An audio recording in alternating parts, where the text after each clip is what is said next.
So what is anticipation to you? How can you define uh, anticipation in your own words?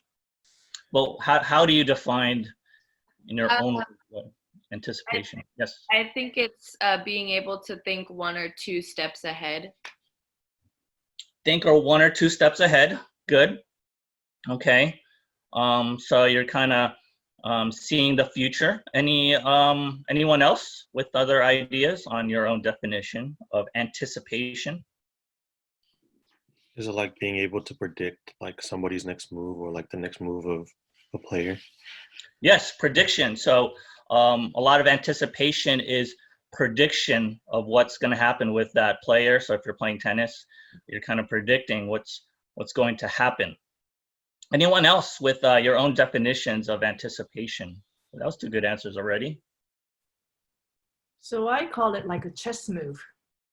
A chess move. Oh, let's go on. Go on with that. What do you mean? So it's about, so when I do this, what is the response of my opponent? And then move your body, move your, just think about what's going to be the response. So yes. Yeah. So that's even more intricate than thinking 2 steps ahead. You're actually making a step and kind of analyzing or predicting what that other person's step is. And you could do multiple layers of that. You could think 4 steps ahead. What are my 4 next steps? And then what are my opponent's 4 next steps? Probably. So that's really good. Thank you, Zumi. So it's like having, I heard the Bryan brothers talk about this, that they have a game plan for each point. Yes. And so the first, in order to get the first point, so in order to get 15-0, 15-0, then what's the first game plan? What's the second base plan? And what do you do when it's 30-all? You want to get to 40-30. So you really have a plan ahead. So it's like moving the chess,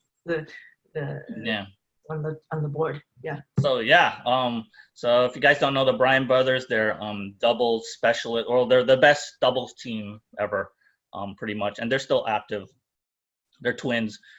So yeah, they have game plans. Just like if you're like a football coach or basketball coach, they plan it out what's going to happen. They have scripted plays, I believe, and they really try to, that's their whole thing, try to anticipate what's going to happen. Anything else? So that was really good. Anyone else want to expand? I think it's like having awareness of the possibilities of what could happen and using prior experience to make the prediction of what could happen next. Yes, so you're actually thinking about the past, right? So thank you, Brianna. So yeah, that's an excellent analysis there of anticipation. So yeah, anyone else? So all great answers here.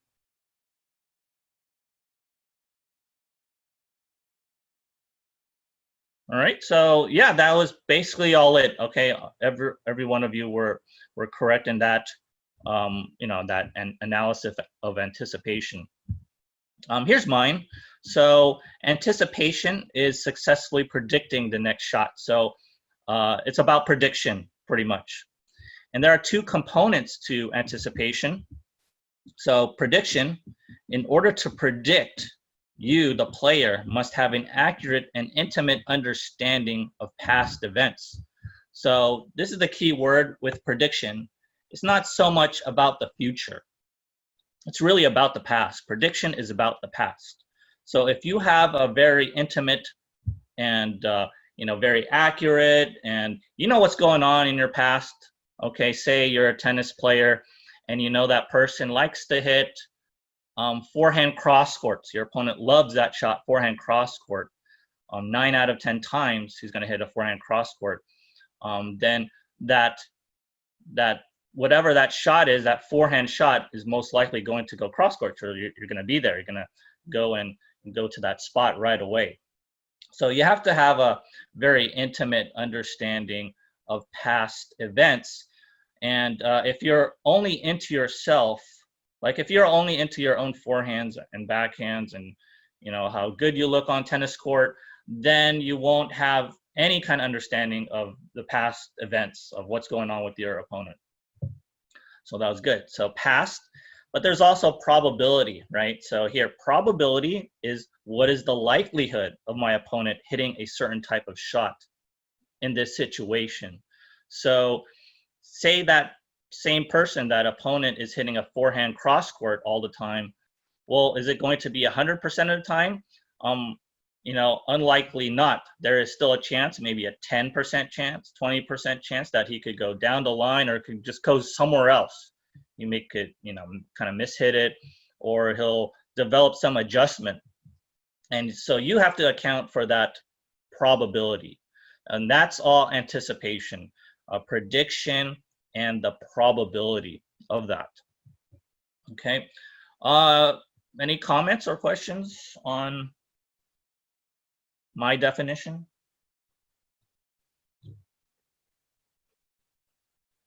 That makes sense? Okay, so that's anticipation. And so, what's my next slide? I think this is my next one. So how do we better anticipate on the tennis court, you think? So let's stick to tennis as the subject.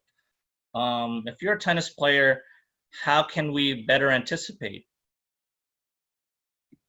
I feel like a better way to anticipate things on the tennis court is twofold. I think you need to know yourself and the way that you play, how you hit the ball, and where you're trying to place it, and also knowing your opponent. And how, like you said, like if your opponent typically hits back to you in a certain way, like that forehand cross court, and then you know where to be, where you should be, or what to expect out of each ball placement. So yeah, that's good, Nathaniel. So yeah, it's also very important to understand yourself. So if I'm a person that likes to hit top spin forehands, right, and my opponent loves just my top spin forehands, and he loves to go cross court, then you can anticipate that when he hits that forehand cross court, it's going to be really good. It's like a good shot, and you may be on the defensive. So you have to anticipate that and be kind of ready for that, if you anticipate well. So good. Anything else from anyone? Yes. Also adding to Nathaniel's comment, I think you can also apply the PC Med rule. Mm-hmm. I just think that the PC Med rule would help anticipate the opponent faster, and like you'll know what to do next for how to win to the next point or something. Yeah, that's great. So you actually use one of my tips there. But yeah, PC Med, if that guy is really into power, say you're playing Serena Williams, you obviously are going to know that she's going to hit as hard as she can. But if you're going to play against someone like who is another, like Wodzwanska, she was a former tennis player. She hits everything soft, so she's obviously not going to hit something that's super hard or crazy. And so you have to know kind of what their type of game is, and then kind of predict what's going to happen next. So good, Aaron. So you use PC Med there. Very good. Anyone else? Think about the body. Think about characters, emotions. So as far as like body-wise, anticipation on the court, I feel like you can definitely tell when you have your opponent like up against the ropes. So you can definitely like exploit that fact. Like if they're like kind of like on their heels, like you can hit the ball into a certain area to make them like kind of off balance, and just kind of exploit their weaknesses through anticipation. Great. So they're going to be off balance. They're on the ropes. How can you tell they're on the ropes? We're not in boxing, right? So how can we tell on the tennis court if they're on the rope? On the tennis court, I feel like you can definitely feel like if your opponent is on the ropes, if like they are they're using more of like a closed stance, and Mhm. like they're like hitting more like lobs back as opposed to like striking it right at you, or like their hits aren't as precise as they normally used to be. Yes, so that's excellent. Very good. Awesome detail there. So yeah, if they're close stance, they're going to be a little bit more off balance, and it's going to be tougher for them to get into a ready position. The lobs, so yeah, that's really good. If they're lobbing a lot, then they're needing more time. So it seems like they're going to be a lot more in trouble in that round. So various ways. Anyone else? Anyone else? How else can we anticipate better? What else is going on with your opponent? Body-wise, emotional, physical. I guess like mentally, you could also anticipate your opponent. Like if your Mhm. opponent is like somewhat of a hothead, or like, you know, Mhm. gets angry over small mistakes, you could Mhm. create those small mistakes within the game to throw off his mental game. Yes, that's excellent. Excellent point there, Nathaniel. So, say you're playing. I remember playing someone who was very hot-headed. Um, Personality-wise, he's a very quiet person. But on the tennis court, he was like really like shouting wild. Like he wouldn't swear. Like when he would like kind of swear, he would say fudge, fudge.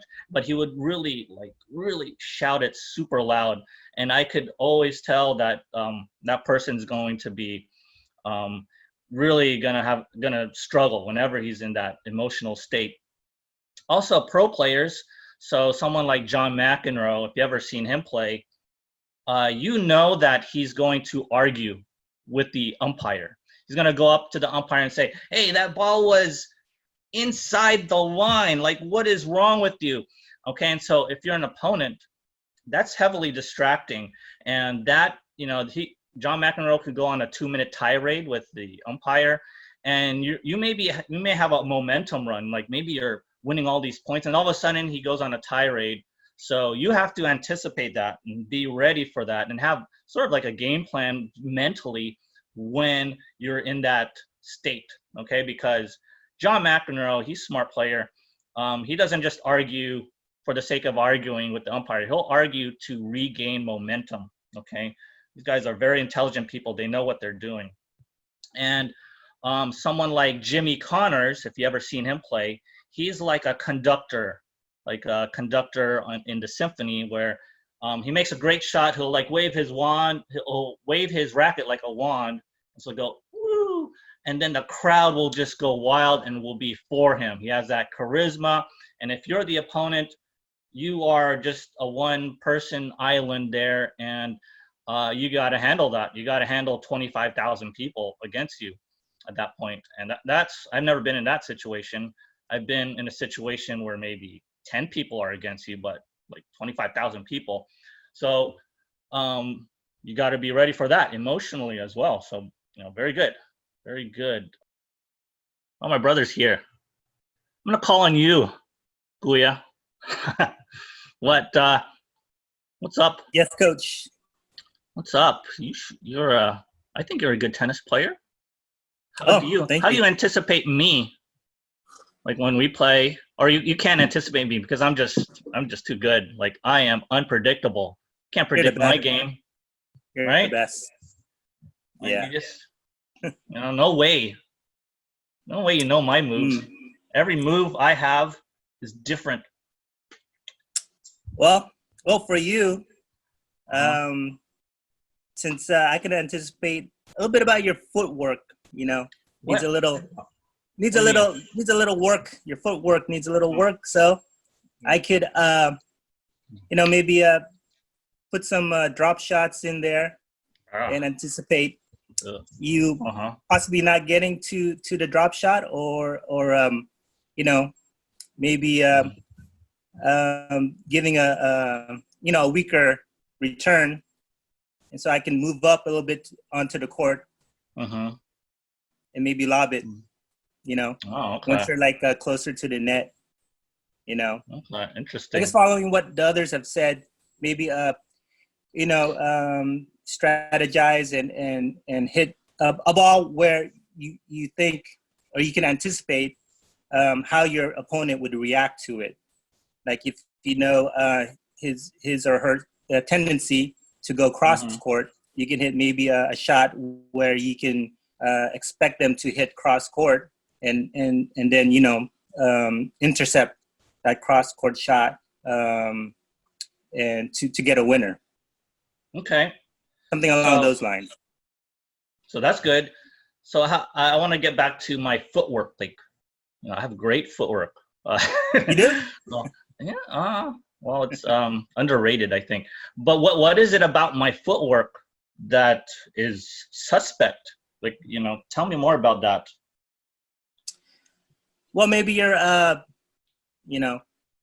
possibly your lateral movement. Maybe get you in those terms of what the others were saying about, or maybe I think it was you that said about getting your opponent off balance. If you see your opponent maybe lacking a little bit in their footwork, maybe get them to move a little bit more, and so get them uncomfortable. Okay. So you can set up your next shot. For a winner. That's good.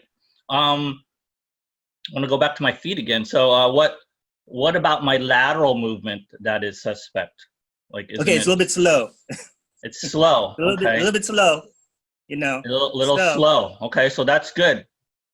We're getting into the details. So it's a little slow compared to what? Compared to like any other player? Like compared to Dad. Maybe like a few years back. Yeah. Okay. He's quick. He can. I guess that also goes into anticipation.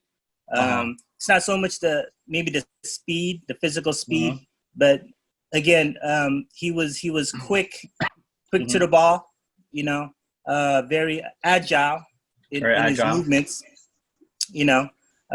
So maybe.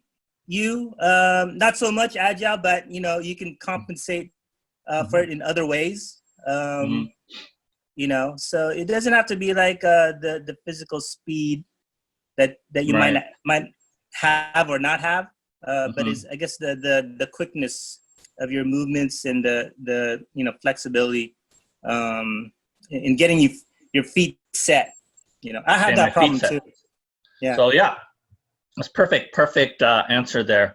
I wanted to get to why my feet were weird. But so basically in high school, ever since I was a kid, people have made fun of my footwork. Okay, my teammates in high school said I never run. I power walk to everything.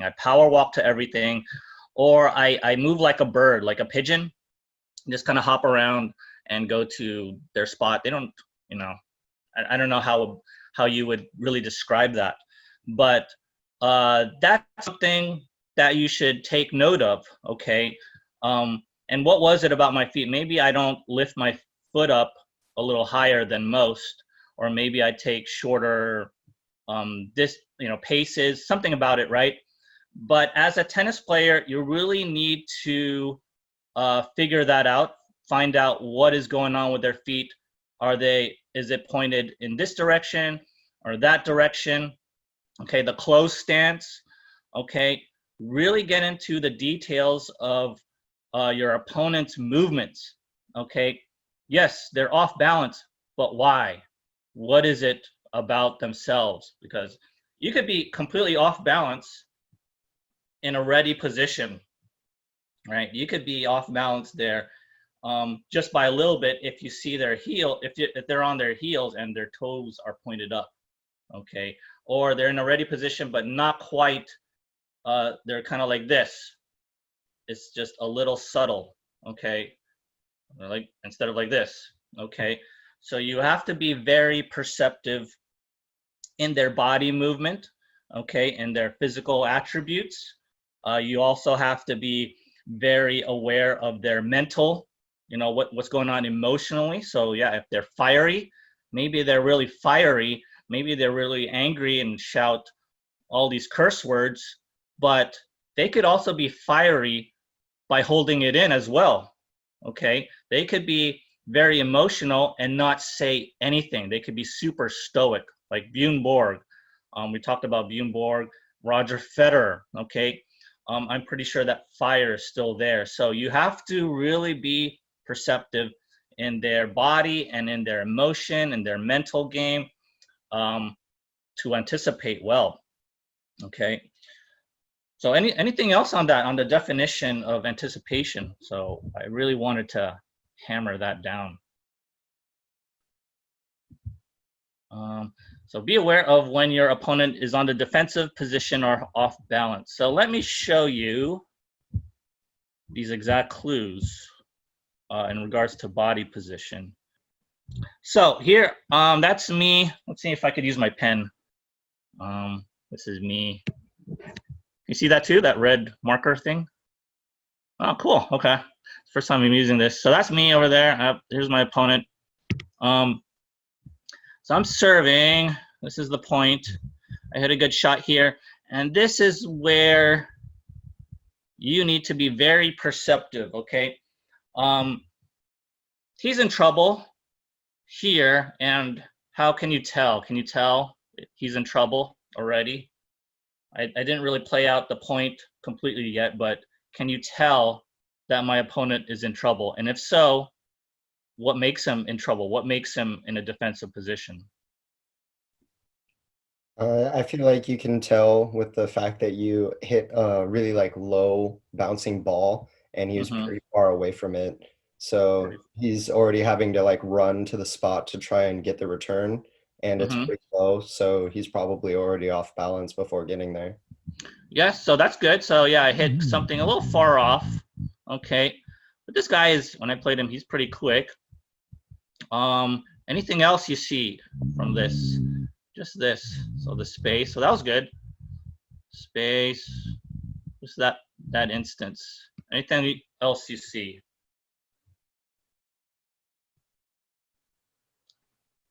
Anyone else? Can you run it back one more time? Sure. So this is, here we go. I'm hitting the ball. I'll stop it there. Or maybe he's not in trouble. Maybe he's not defensive. I would say that you've hit a damage ball to him, what I call a damage ball. So I would damage ball? Yeah. So I would be going up to the net. So you'd be going up to net. Good. So yeah, that's good. That's anticipation. But what triggers that? What triggers that anticipation? Because you know that it's going to be a weak return. But how? How do you know that? Like this guy's fast. He's fast. Okay. He could hit something pretty massive at, here he could still hit something, man. Well, we go off screen a little bit here, but what can you see? Well, he's stretching to get that. Stretching. Okay, yeah. Good. And the contact is going to be weak. I mean, he doesn't have really time to load up that shot. So you know that it's going to be either that it's going to be weak, right? He's not going to be able to hit his perfect shot. Well, that's good. You guys know pretty much the answer, right? But just not the details. So right here, here's a big clue. Okay, his back is turned towards me, right? That's one big clue. Obviously, the space, what Nathaniel said, there was a big distance, right? A big distance, sort of a big distance between that ball and himself.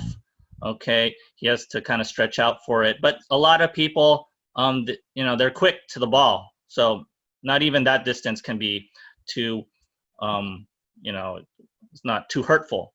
Okay, so you see that back. Once you see a person's back, not their front, you don't see their chest. And I don't see his chest, in my perspective. He's in trouble. He's on the defensive. He's on the run. He's just trying to get the ball back as any way as he can. Anything else you pick up? Anything else you pick up from his body? So he's backs towards me, closed stance. So Nathaniel said that too, being in a closed stance, and he's Well, in a closed stance. Yes? Hey, Coach. Yeah. It looks like he might be gonna hit the ball behind him. Yes. So that's, as far as like the trajectory, right? It seems like that ball is going to go behind him. I would anticipate he would be lobbing at this point. Okay, good. So good. Anything else? Okay. And how do you know that he's going to be lobbing? Well, he's kind of out of whack, with his positioning. So probably the easiest thing for him to do. He's not gonna be hitting that ball like really powerful going back. So defensively, the lob would be his best option here to get back into the point. And how do you hit a defensive lob? Just placing it back, just for the backhand. Yeah, it's gonna be still pretty tough. But how, as far as technique, how are you gonna teach me how to hit a defensive lob? At that position, just put the ball back high. How do I hit it high? I guess he would have to open his racket up a little bit. Yes. Okay, there you go. So yeah, you see this, okay, and I see that too. It's kind of behind him, but already he has an open face on his racket. Okay, if it was closed, so here, here you don't know what type of shot he's gonna hit, but around here, I see that tip of that racket open up. Okay, his back is turned. Okay, and that is a cue. That is a message to me that says he's in trouble. Okay, and what I did was I went up to the baseline. So what Izumi said, and I went with the swinging volley right up the court and won that point. Okay, and anticipation here at this level. You're not conscious about it. So I wasn't too super conscious about that at that particular moment. Okay. Once you are conscious about this, like before a tennis match or something, once you're in it, you can do this automatically, just like that. The more practice you have, you can anticipate automatically without even thinking about it. And that's also the part of anticipation that is super critical and super important, is that snap. Okay, right there. Okay, and I'll go on to that part. So in the part of the book, any questions on that? Just wanted to make sure. Any questions on what I said, or on the body, on how to see that? And how to see that he's in trouble. So very important to know the details. Just want to make sure. Okay. And so that part, what I was talking about as far as that automation part, okay, yes. So we could see that the part where we actually take action and really snap into what we need to do is called the chunking. Okay, so chunking, and they go talk about this in the book as well. Chunking in psychology or linguistic analysis group together connected items or words so that they can be stored or processed as single concepts. So chunking is important to predictiveness and talent. Okay, so chunking is what we're doing now, or what I'm doing now, is talking. So if I was really conscious about every word I said, I would not be able to talk. Okay, I'm not even thinking about what words I'm saying, and there were a lot of words that I just said right there. Okay, and if I was thinking about every word, what am I going to say? What am I going to say? It would take too long, okay? And that needs to be automated, okay? And that takes time. It takes a while to learn, but all that stuff needs to be automated. And let's see if we have time to read this part. I think we have time to read this. So I'll go into the part in regards to chunking, because I think that's important to anticipation. Let's see, let's start here. We chunk all sorts of stuff. We chunk walking. A toddler has to figure out how to stand and balance. Chunking that balance becomes automatic, and she can move on to taking steps. Chunk that, and steps become automatic, and she can work on running. We chunk language. We chunk driving, as long as nothing unusual is happening. Most experienced drivers can zoom along at 65 miles per hour while barely paying attention to what they're doing. We chunk our spouse's behavior, the way music sounds, touch typing, shaving, and the way we do our jobs. We chunk our morning routines, like getting the orange juice out of the refrigerator. If not for chunks, we'd have to think about everything as if it were the first time. Chunks make us efficient. Bigger, more complex, more refined chunks make us even more efficient. Let's go on to other aspects of life, not just tennis, right? And we can anticipate other things. How do you anticipate, hold on here. How do you anticipate in other aspects of your life? Say you're working in your work life, personal life,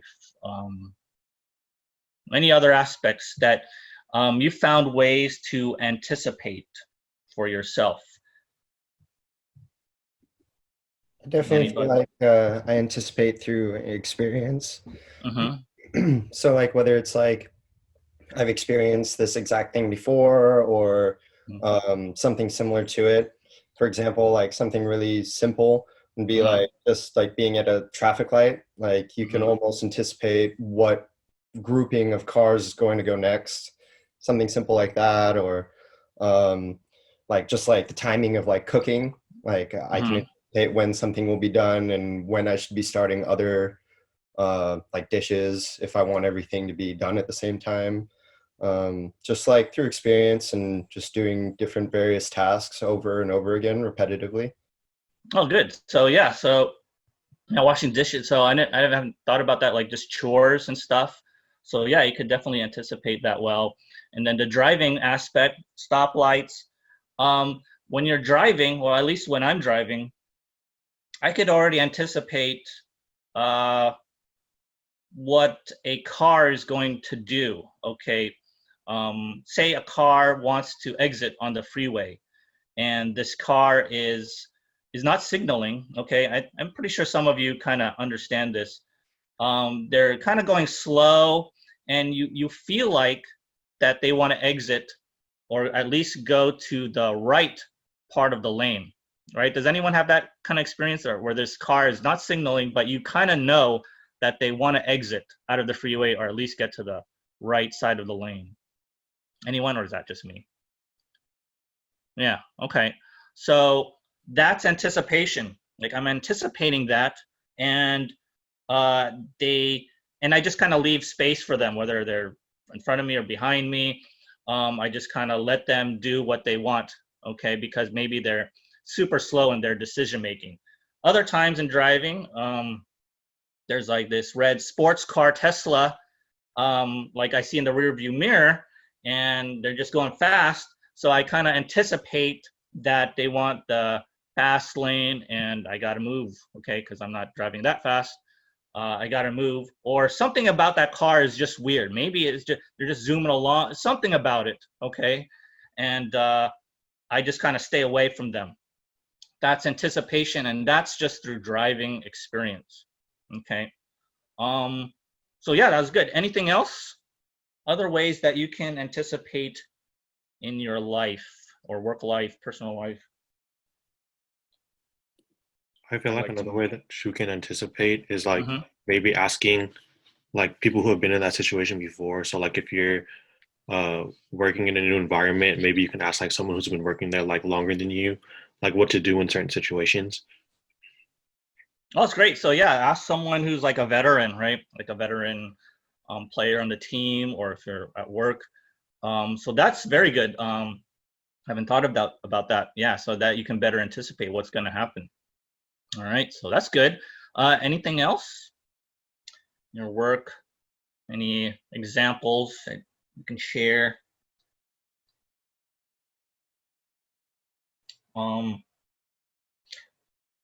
So I got another example as a student. Okay, I remember this as a student back in San Francisco State. Back then, it was really tough to get my classes. I don't know if you guys have issues with that. You probably do. I don't know, but I really had a tough time getting my classes. It was crazy, but I knew that. Okay, I knew that. So what was I going to do about that? So I went into this communications class, and I wasn't even on the waiting list. I was like beyond the wait. I'm just looking to add the class, and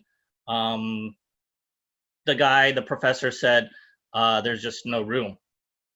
No room. So, but I really needed the class. So I kind of told myself, I'm just gonna stay there as long as I can until this guy actually kicks me off of the class and just says, get out of here.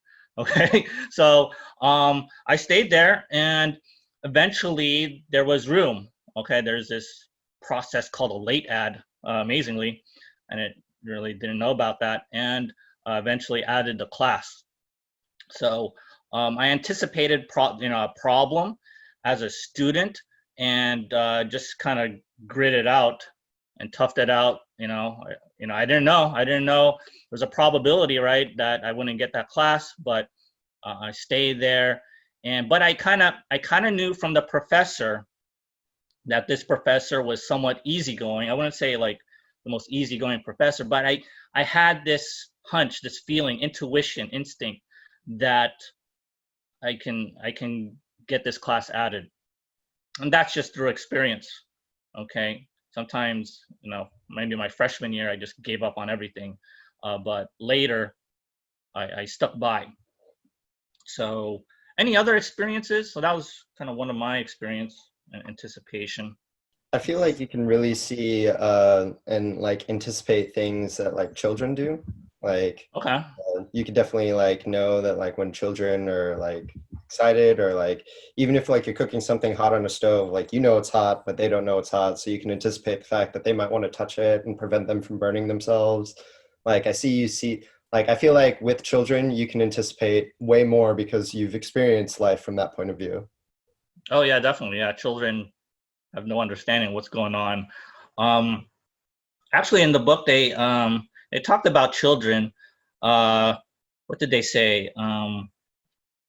It's about so language is pretty much anticipation and prediction. The way we talk is just purely that realm. And with children, they can't really quite talk yet, right? 2-3 years old, they're trying to figure it out. And many children ask when they're being read a story to read it again. Like, Mom, Dad, read the story. Can you read the story again? Read it again and again and again and again. And it's just a way of repeating that process so that they could learn and understand how language works, how talking works, how communication works. Okay, so that's good. Yeah. So children definitely can't really anticipate quite well because they don't have that experience. Anyone else?